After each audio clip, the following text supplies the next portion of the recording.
Hello నేను విశ్వేశ్వరరావు. తెలంగాణలో ఆంధ్రప్రదేశ్లో రాజకీయాలను మనం గమనిస్తే కనుక ఇంచుమించుగా ఒకేలాగా కనిపిస్తూ ఉంటాయి. భౌగోళికంగా రాష్ట్రాలు విడిపోయినప్పటికీ కూడా అన్నదమ్ముల్లాగా తెలుగు వాళ్ళు ఉంటున్నారు.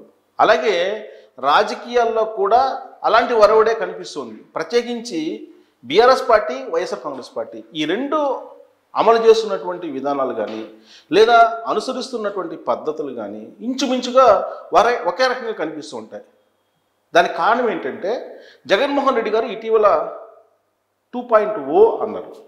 అది ఎలా ఉంటుంది అని అంటే కార్యకర్తలకి అనుగుణంగా ఉంటుంది అనేటువంటి విషయాన్ని చెప్తూ రాబోయేటువంటి 20-30 సంవత్సరాలు వైఎస్ఆర్ కాంగ్రెస్ పార్టీ ఆంధ్రప్రదేశ్లో అధికారంలో ఉండబోతుంది. దానికి కారణం చంద్రబాబు నాయుడు గారి లేదా కూటమి ప్రభుత్వం 8 నెలల్లో చేసినటువంటి తప్పులే అని చెప్పి రివ్యూ మీటింగ్స్లో వైఎస్ఆర్ కాంగ్రెస్ పార్టీ వాళ్ళకి చెప్తూ ఉన్నారు జగన్మోహన్ రెడ్డి గారు. సరిగ్గా ఇలాంటి వ్యాఖ్యలనే BRS party working president KTR garu ఏం చెప్తున్నారంటే రాబోయేటువంటి 30 ఏళ్ళు బీఆర్ఎస్ పార్టీ అధికారంలో ఉంటుంది, కేసీఆర్ గారు సీఎంగా ఉంటారు. అంతేకాదు ఎందుకు ఆయన రాబోయేటువంటి 30 ఏళ్ళలో సీఎంగా ఉంటారు అని అంటే ఒక లాజిక్ చెప్పారు. ఏం చెప్పారు? ఏడాది కాంగ్రెస్ పాలన చూశారు. ఇది చూసిన తర్వాత ఇక కాంగ్రెస్ పార్టీ కానీ బీజేపీ కానీ ఏ పార్టీకి అధికారం ఇవ్వడానికి తెలంగాణ సమాజం సిద్ధంగా లేదు, కేవలం కేసీఆర్ గారు మాత్రమే ముఖ్యమంత్రిగా ఉండాలి అని భావిస్తూ ఉన్నారు. దానికి ప్రధాన కారణం 100 ఏళ్లకు సరిపడా విజన్ని కేసీఆర్ గారు చూపించారు తెలంగాణ సమాజానికి. 2014 నుంచి 2023 వరకు ఆయన చేసినటువంటి అభివృద్ధి నభూతో నా భవిష్యత్ అని చెప్పి కేటీఆర్ గారు చెప్తున్నారు. 100 ఏళ్లకు సరిపడా పునాదులు వేశారు తెలంగాణకి. నీళ్లు, నిధులు, నియామకాలు అనేటువంటి నినాదంతో తెలంగాణ రాష్ట్రం ఏర్పడింది. ఆ దిశగానే 100 ఏళ్లకు సరిపడా పునాదులు వేశారు కేసీఆర్ గారు 2014 నుంచి 2023 వరకు. కానీ ప్రజలు కేసీఆర్ గారిని ఫామ్ హౌస్లో కూర్చోబెట్టారు. కూర్చోబెట్టిన తర్వాత రేవంత్ రెడ్డి గారి ప్రభుత్వం వచ్చింది. ఆ ప్రభుత్వం ఏం చేస్తుందో కంపేర్ చేసుకున్న తర్వాత కేసీఆర్ గారిని మళ్ళీ గెలిపించాలని చెప్పి రెడీగా ఉంది తెలంగాణ సమాజం అనేది కేటీఆర్ గారు నమ్ముతూ ఉన్నారు, విశ్వసిస్తూ ఉన్నారు. ఏ సందర్భంలో ఇలాంటి వ్యాఖ్యలు చేశారు, ఏ సందర్భంలో ఏ వేదిక మీద ఈయన ఇలాంటి కామెంట్లు, ఇలాంటి అభిప్రాయాలను వ్యక్తం చేశారంటే కేసీఆర్ గారికి 70 సంవత్సరాలు నిండి 71వ సంవత్సరంలోకి అడుగుపెట్టారు. ఆ సందర్భంగా ఫామ్ హౌస్కి అనేక మంది బీఆర్ఎస్ పార్టీ కార్యకర్తలు అలాగే లీడర్లు వచ్చారు. కేక్ కట్ చేసి బర్త్డే సంబరాలు జరుపుకున్నారు. ఆ సందర్భంగా అక్కడికి హాజరైనటువంటి క్యాడరు, లీడర్ల గురించి కేటీఆర్ చేసినటువంటి వ్యాఖ్యలు ఇవి. మరి 100 ఏళ్లకు సరిపడా విజన్కి పునాదులు వేశారా కేసీఆర్ గారు అని అంటే ఇప్పుడున్నటువంటి కాంగ్రెస్ ప్రభుత్వం తొలి అసెంబ్లీ సమావేశాల్లోనే శ్వేతపత్రాలు రిలీజ్ చేసింది. ఆ శ్వేతపత్రాల్లో మిగులు బడ్జెట్తో ఏర్పడినటువంటి తెలంగాణ 10 లక్షల కోట్ల అప్పులతో ఉంది. దీనికి కారణం కేసీఆర్ గారే. ప్రస్తుతం వడ్డీలు చెల్లించలేక రకరకాల ఇబ్బందులు పడుతున్నామని చెప్పి ముఖ్యమంత్రి హోదాలో రేవంత్ రెడ్డి గారు చెప్తున్నారు. లంకి బిందెలు ఉంటాయి, కేసీఆర్ గారు బ్రహ్మాండంగా పరిపాలించారు అని అనుకుంటే వట్టి కుండలు ఉన్నాయి అని చెప్పి ఆయన చెప్తూ ఉన్నారు. కాళేశ్వరం ప్రాజెక్టు 1,00,000 కోట్లతో కట్టించారు, అది సెల్ఫీలు తీసుకోవడానికి పనికి వస్తుందని చెప్పి రేవంత్ రెడ్డి గారు అసెంబ్లీలో చెప్పినటువంటి మాట.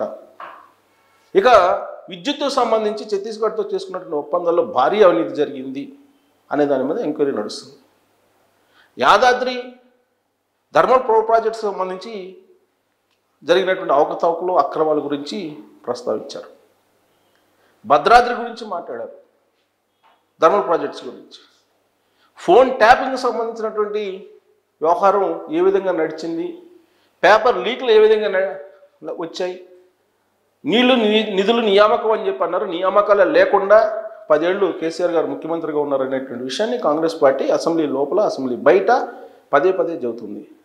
గడీల పాలనకు స్వస్తి చెప్పామని చెప్పి అసెంబ్లీ లోపల చెప్తూ ఉన్నారు, అసెంబ్లీ బయట కూడా చెప్పారు. రేవంత్ రెడ్డి గారు ముఖ్యమంత్రి అవగానే గడీలని బ్రేక్ చేశారు బేగంపేటలో సీఎం ఆఫీస్లో అప్పట్లో తొలి రోజుల్లోనే. సో గడీల పాలన నుంచి బందీలు విముక్తులు అయ్యామని చెప్పి సంబరాలు చేసుకున్నారు. ఉద్యోగులు కూడా ఆ రోజున మొబైల్ ఫోన్లు మాట్లాడుకున్నారు. అప్పటి వరకు వాట్సాప్ ఫోన్లో మాట్లాడుకోవడానికి కూడా ఇబ్బంది పడ్డారు. కారణం ఫోన్ ట్యాపింగ్. ఎవరు ఫోన్ ట్యాపింగ్ ఉందో, ఎవరు ఫోన్ ట్యాప్ చేస్తున్నారో తెలియనటువంటి సిచ్యువేషన్. సెలబ్రిటీస్, పారిశ్రామికవేత్తలు, పొలిటీషియన్స్, సెంట్రల్కి సంబంధించినటువంటి మినిస్టర్స్, జడ్జిలు, ఇలా ఫోన్ ట్యాపింగ్లు 10 సంవత్సరాల్లో అనేక మంది చేశారు. తాజాగా ఫోరెన్సిక్ సైన్స్ ల్యాబ్ క్లియర్గా చెప్పింది 18 మంది జడ్జిలకు సంబంధించిన ఫోన్లను ట్యాప్ చేశారు, వాళ్ళ కుటుంబీకుల ఫోన్లను ట్యాప్ చేశారు అని చెప్పి. మరి 100 ఏళ్లకు సరిపడా విజన్ పునాదులు తెలంగాణకి వేశారు కేసీఆర్ గారు అని చెప్పి కేటీఆర్ గారు చెప్తున్నారంటే మరి వీటికి ఏం సమాధానం చెప్తారు అనేది కాంగ్రెస్ పార్టీ ప్రశ్నిస్తూ ఉంది. ఇక కేసీఆర్ గారు ప్రగతి భవన్ నుంచి బయటికి రాకుండా 10 ఏళ్ల పాటు పరిపాలించారు. కరోనాతోటి ప్రజలు పెట్టల్లా రాలిపోతున్నా కానీ ఆయన బయటికి రాలేదు. లాస్ట్కి ప్రజలు తిరగబడి ఆయన్ని నిలదీసేటువంటి పరిస్థితుల్లో బయటకు వచ్చి గాంధీ హాస్పిటల్కి వెళ్ళాడు. ఆ సందర్భంగా ప్రజలు అనేక మంది కేసీఆర్ని టార్గెట్ చేశారు.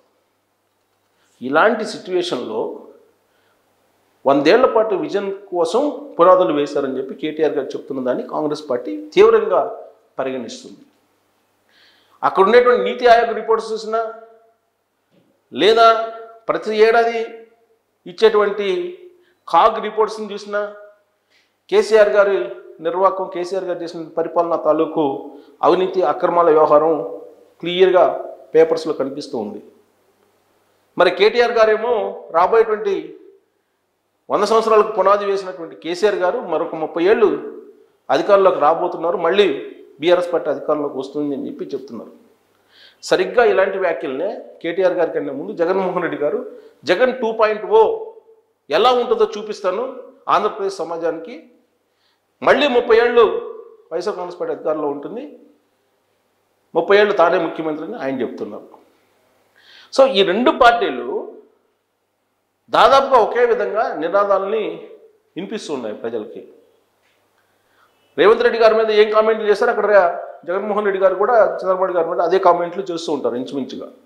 జగన్ 2.0 ఉంటుందని చెప్పి ఆయన చెప్తున్నారు, కేసీఆర్ 3.0 ఉంటుందని కేటీఆర్ గారు చెప్తున్నారు. ఫామ్ హౌస్లో ఎలాంటి వ్యూహాలు రచిస్తున్నారో కేసీఆర్ గారు, బెంగళూరులో ఎలహంగా ప్యాలెస్లో జగన్మోహన్ రెడ్డి గారు అదే తరహా వ్యూహాలు రచిస్తూ ఉన్నారు. దెబ్బ కొడితే మళ్ళా తిరుగుండకూడదు అనేది కేసీఆర్ గారు చెప్తున్నారు. 7 సముద్రాల అవతలు ఉన్నా కానీ, రిటైర్ అయినా కానీ తీసుకొచ్చి మేము బట్టల ఓడదీసి నిలబెడతామని చెప్పి జగన్మోహన్ రెడ్డి గారు చెప్తున్నారు. అంటే వీళ్ళిద్దరూ చెప్పేటువంటి మాటలు కానీ, వ్యాఖ్యలు కానీ, ఐడియాలజీ కానీ ఇంచుమించుగా ఒకేలాగా కనిపిస్తూ ఉంది. మరి వీళ్ళు అనుకొని ఒక స్ట్రాటజీతో వెళ్తున్నారా? ఈ రెండు పార్టీల విధానం ఒకటేనా? ఇది యాదృచ్ఛికంగా ఇలాంటి కామెంట్స్ బయటకు వస్తున్నాయా?